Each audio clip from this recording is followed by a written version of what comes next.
Hey guys, welcome back to the channel. It's Intellectual Films, and today we're going to talk about the February update, aka or codename Bat Family. So this was not an official, client update where you would have to go into your Play Store or your Apple Store, given your device of choice, and update the game from there. No, you just logged in on the client, or rather tapped the client, and then it's just a short fix, as some games do. Some games use these fixes just for bugs. So if there's a bug fix, usually you won't have to go to the store to update it. You'll just open the app and it'll do a minor update.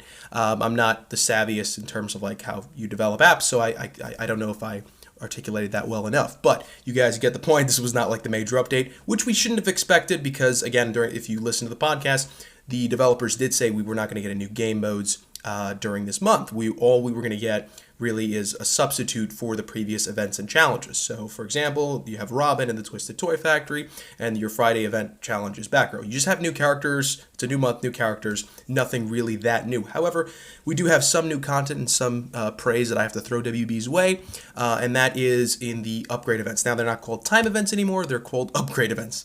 So, glad we got that out of the way and cleared up. So the rewards are far more fair according to the amount you would have to pay, let's say in Green Essence.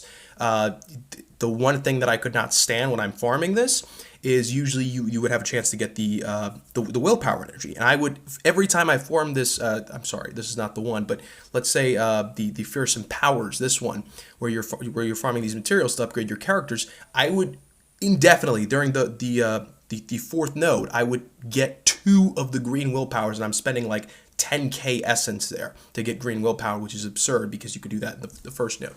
So luckily they fixed that. Now you get much fairer rewards for the price that you were paying to play that node. So thankfully they fixed that, and it's a welcome change.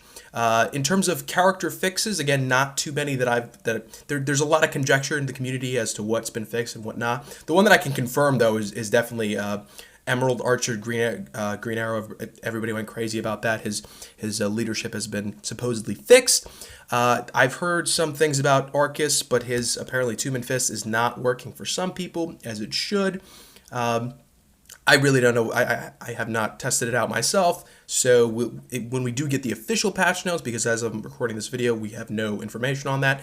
But once we do get the official patch notes, we'll actually know what's been fixed. But this doesn't seem like a brave update for WB. This is just par for the course, honestly.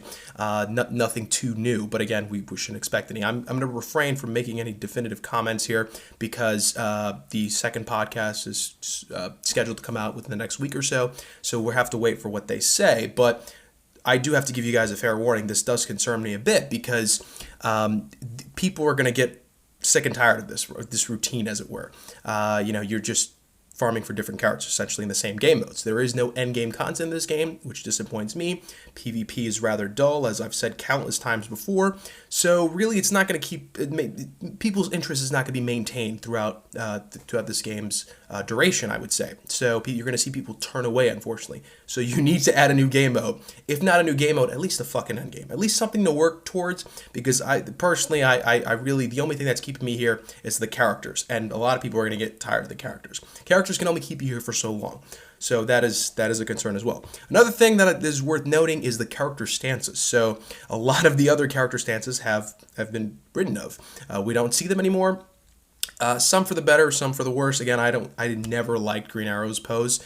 I thought it was just an absurd pose in my mind, just obnoxious looking. So I'm fine with this pose. I'm fine with this pose for most people. However, not that I have the biggest bias against Sinestro, but I really like Sinestro's pose with him just crossed-armed. He's an authoritarian dictator. I mean, come on. He looked badass. It was very fitting for the character. I liked it.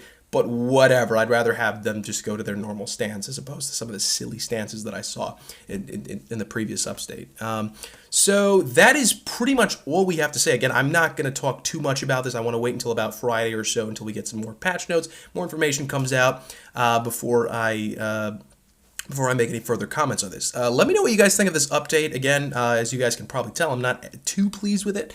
I'm happy we have new characters and new content to play around with, but this is going to get very repetitive very soon. So, are you guys looking forward to the next podcast? I know I am. What are you looking forward to, the theme, as it were, for next month And are you expecting a new game mode to be implemented? Let me know in the comment section below. I hope you guys enjoyed the video. I will see you guys next time. Cheers.